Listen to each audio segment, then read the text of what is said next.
Hi and welcome to another episode of my Small Business Entrepreneur video series. My name is John Edmonds. Today I want to talk about how to undertake basic market research. Market research is highly recommended for all small businesses on a regular basis, and for startup businesses it's absolutely imperative. Market research ensures you know your place in the market and what niches you intend to trade in. It makes sure you keep track of your competitors and their prices. It makes sure you keep track of your industry trends and new products and services which are launched. In fact, market research is your gateway to understanding everything about where you fit into the bigger scheme of things. For a startup business, market research is absolutely imperative. I've been involved with helping start up over 300 new businesses over the last few years, and out of the ones that failed, the main reason was almost always a lack of market research. You see, a startup business simply can't do any kind of accurate budgeting or cash flow forecasts or identify target markets or even understand where they fit into the marketplace without first undertaking some sort of market research. Market research sounds complicated, but it simply means looking at the market for your products and services. How big is the market? Where do you fit? Who are your competitors? What prices do they charge? Market research helps you understand what your competitive position is in the marketplace, which lessens the risk of competitors beating you and helps you make much better marketing decisions in your business. There are basically 5 different areas of market research that you need to be looking at: products, customers, pricing, promotion, and distribution. So let me deal with them one at a time. Firstly, product research is examining what you're selling and how it compares with similar products in the market. For example, you need to ask what the features, advantages and benefits of your products are compared to your competitors. A simple comparison chart listing these might be the best way to go about it. During product research, you'll discover what kind of market share that you might get and what you could attract. And you might discover any new technologies connected to your product that you might be able to exploit. Secondly, there's customer research, which examines who your customers are and the numbers that might buy your products. You might break down your customers into target niches, such as by age or by geographical location or by income. The more you segment your customers, the more you can market and sell to the various niches. One of the things to look for is how loyal customers are to your competitors, and what is it that makes them change to your product. For example, you might decide to survey customers and gain their opinions about your product and about your competitors' products. You might compare what after-sales service your competitors provide against what you are prepared to provide. Thirdly, you need to undertake some pricing research. This is key research because it will probably define what you are going to charge. In another video, I talk about how to set prices, so you might like to have a look at that video. You need to be competitive, but you also need to be profitable. If you're a startup thinking that you'll undercut all your competitors, then you need to think carefully and do your sums. Your competitors have been around for a lot longer than you, and there will be reasons they charge what they charge, and it might not be profitable to charge any less. One thing to look at is what kinds of discounts your competitors provide and whether your price points can match theirs. For example, do they offer loyalty bonuses, and if so, what do you have to do to compete? Fourthly, there's promotion research, which looks at what you're going to spend on promotion: online, advertising, exhibitions, conferences, public relations, publicity, sponsorship and the like, and then compare that to what your competitors appear to be spending. You need to ascertain, as far as you can, what impact your advertising has against what impact your competitors' advertising has. Compare your marketing activity with your competitors. How do they advertise? Do they use newspapers, television, mail shots, email, in-house leaflets, etc.? How often do they promote? And what products do they promote the most of? The answers to these questions will provide you with answers to how you are going to promote or how you need to change your promotional ideas. Fifthly, there's distribution research, which examines how you get your products and service to market. There may be both direct and indirect channels of distribution. In some cases, depending upon the nature of your business, there might be intermediaries such as sales agents or wholesalers in between you and your customers. The question is, in what ways are you the same or different from your competitors? For example, if you sell a lot of products, then does bulk packaging help or hinder your sales? How do your competitors package their products? With market research, you really do need to know what you need to know before you undertake the research. Of course, there may be things that you don't know, but that will be likely exposed during your research. For example, there may be competitors out there close by that you didn't even know existed. So how do you undertake all this research?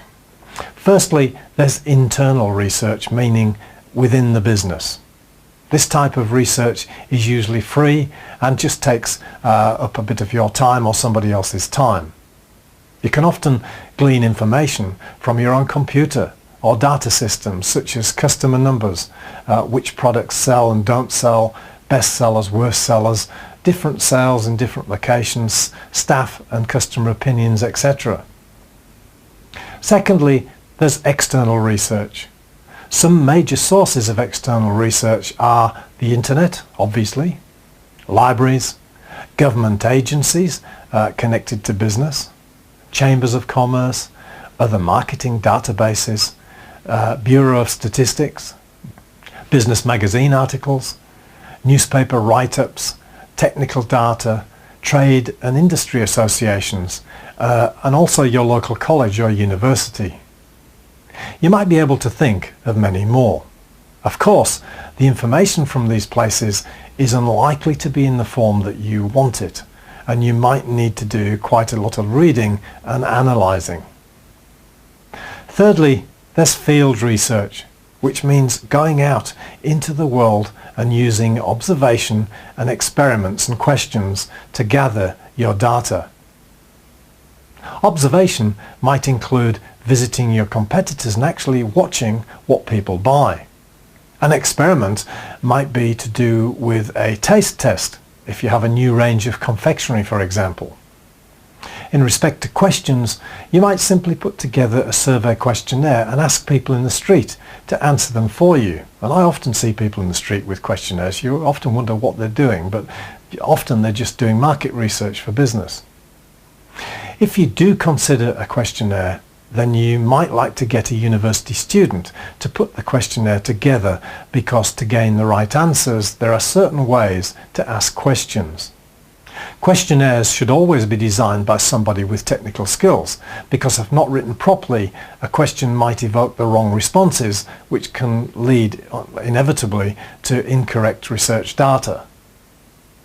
Market research can be relatively inexpensive if you do it yourself, but it can also be a little bit time consuming.